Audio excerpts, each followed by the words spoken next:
Hello and स्वागत है आप सबका मेरे एक नए व्लॉग में। और आज मैंने थोड़ी सी हिम्मत जुटा के मैंने सोचा कि आज तो हम थोड़े मोमेंट करके ही रहेंगे, क्योंकि ऑलरेडी मेरी 2 दिनों की गैप हो गई है। और मैंने सोचा आवाज़ तो ठीक है धीरे धीरे आ ही जाएगा, लेकिन बॉडी की जो हैबिट है उसे बनाए रखने के लिए मुझे थोड़े से मोमेंट करना बहुत ज़्यादा ज़रूरी है।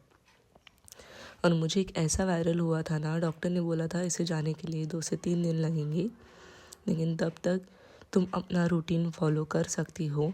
बस कुछ चीज़ें हैं जो तुम्हारे रूटीन के बीच में आ सकती है, वो है इस वायरल में तुम्हें जॉइंट पेन हो सकता है या फिर मसल पेन। और पता है ये फीवर कैसा है, चढ़ता उतरता फीवर है। कभी अचानक से अच्छा लगता है, कभी अचानक से ठंड महसूस होता है। तो डॉक्टर के कहने के अनुसार मैं थोड़े से मूवमेंट कर रही थी और उसके साथ ही साथ एंटीबायोटिक्स ले रही हूँ।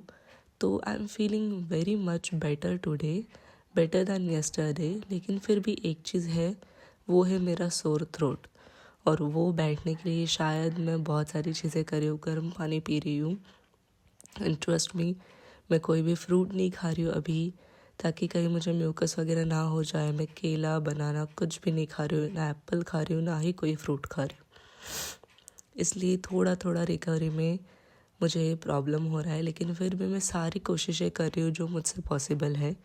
और आज मैंने अपनी आत्मा को खींच खींच के लाया है फ्लोर पे कि कुछ ना कुछ एटलीस्ट बॉडी की थोड़ी स्ट्रेचिंग ही कर लूँ। ऑलरेडी वैसे भी बॉडी बहुत ज़्यादा सोर है और आवाज़ मेरी अभी भी क्लियर नहीं आ पा रही है।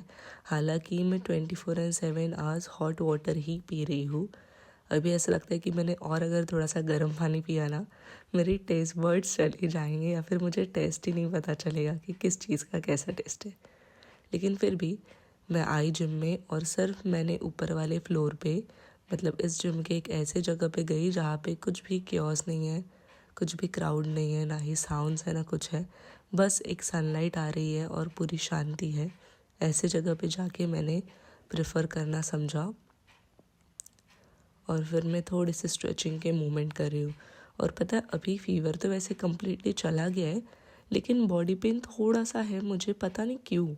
ऐसा बॉडी पेन तो मुझे तब भी नहीं होता जब मेरे मसल सोर रहते हैं। और ये बॉडी पेन पता है कैसा है कि इस बॉडी पेन में अगर ऐसे कोई गलती से कोई टच करे या फिर कुछ मतलब प्रेस कर दे तो पसंद नहीं आता, या फिर और वो बढ़ जाता है। ये ऐसे अलग टाइप का मुझे बॉडी पेन हो रहा था। तो बस मैं नॉर्मल जेंटल जॉइंट मूवमेंट्स कर रही थी, जेंटल स्ट्रेचिंग कर रही थी। और ऐसा भी नहीं है कि मेरी बॉडी स्टिफ हो गई है, जस्ट बिकॉज मैं बॉडी को स्ट्रेच कर रही थी तो मुझे एक अलग ही पेन आ रहा था। तो आई वॉज लाइक ओके कि मुझसे जितना हो रहा है मैं उतना ही खुद को स्ट्रेच करूँगी, ओवर स्ट्रेच नहीं करूँगी। और मैंने अपने माइंड में डिसाइड कर लिया कि मुझे 1-2 दिन तक ऐसे ही सिंपल जेंटल ट्विस्टिंग करनी है, स्ट्रेचिंग करनी है और वार्म अप करना है। क्योंकि एक बार अगर मैं चली गई अपने इस पे वेट ट्रेनिंग पे तो मैं बहुत ज़्यादा लिफ्ट कर लूँगी, और जिसके कारण मुझे और ज़्यादा पेन हो सकता है। तो मैंने सोचा कि हम डायरेक्टली वेट ट्रेनिंग स्टार्ट नहीं करेंगे।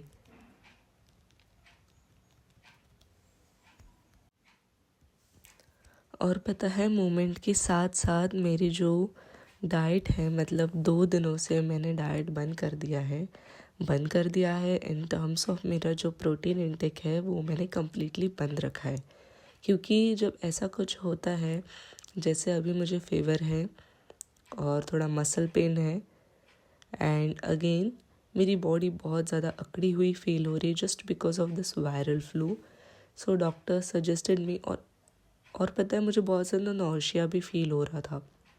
सो डॉक्टर ने सजेस्ट किया कि 2 से 3 दिन तक तुम्हें कोई भी हेवी मील नहीं लेना है, एकदम नॉर्मल सिंपल मील लेना है जिसमें कार्ब्स हो और एकदम कम फाइबर्स हो।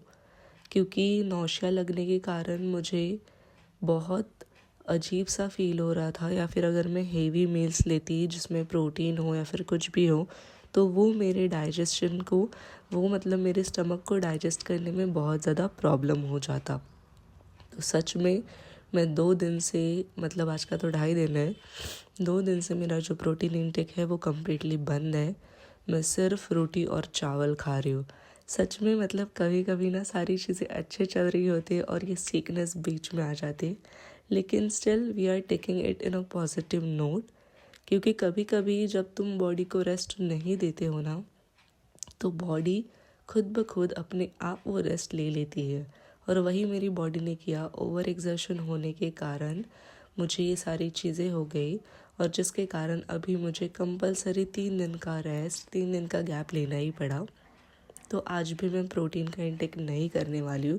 आज का तीसरा दिन है और कल से देखते हैं हम, धीरे धीरे करके मेरा जो प्रोटीन इंटेक है वो मैं धीरे धीरे स्टार्ट करूँगी। क्योंकि एकदम से अगर मैंने स्टार्ट किया फिर से वो मुझे डाइजेस्ट नहीं हुआ, तो बेटर है कि मैं धीरे धीरे स्टार्ट करूँ। Slow progress is progress. तो बस यही करना है। और पता है, मैं स्ट्रेचिंग ही जो कर रही थी ना, इतनी सी स्ट्रेचिंग को मुझे आधा घंटा लगा है। क्योंकि मैं एकदम ऐसे आराम से कर रही थी। जो बॉडी में पेन था वो थोड़ा और मुझे लग रहा था, तो मैंने सोचा कि बॉडी को ज़्यादा पुश ना करते हुए हम धीरे धीरे, हमसे जितना हो रहा है उतना ही करेंगे। ज़्यादा हेवी मूवमेंट्स या फिर एडवांस स्ट्रेचिंग नहीं करेंगे। पूरी स्ट्रेचिंग होने के बाद मैंने कर ली योग निद्रा। और मुझे डर था कि कहीं मैं योग निद्रा में सो ना जाऊँ, मुझे नींद ना लग जाए। इसके लिए मैंने योग निद्रा सिर्फ 5 मिनट के लिए अपने ब्रीदिंग पे ध्यान दिया, आनापानासती के जैसे, और बस फिर मैं उठ गई। घर आने के बाद मैं फ़्रेश हुई और फिर मेरा जो खाना है वो बहुत ही सिंपल है। एज आई मेंशन, तो बस खाने में है खिचड़ी, 1 रोटी, और बस यही हमारा खाना है। और फ़िलहाल तो बस रिकवरी है। देखो मेरे चेहरे पे बहुत ज़्यादा पफिनेस भी आ गया है। तो बस मैं रिकवरी पे ध्यान दूँगी। मेरा जो खाना है वो हम खाएंगे। मुंह थोड़ा सा कड़वा है लेकिन फिर भी हम खा लेंगे, इट्स बिकॉज ऑफ एंटीबायोटिक्स। और बस, and I am praying for good things only. So बस आप भी ऐसे ही सपोर्ट करते रहो, प्यार करते रहो, और मैं आपसे मिलती हूँ कल के व्लॉग में। तो तब तक बाय बाय।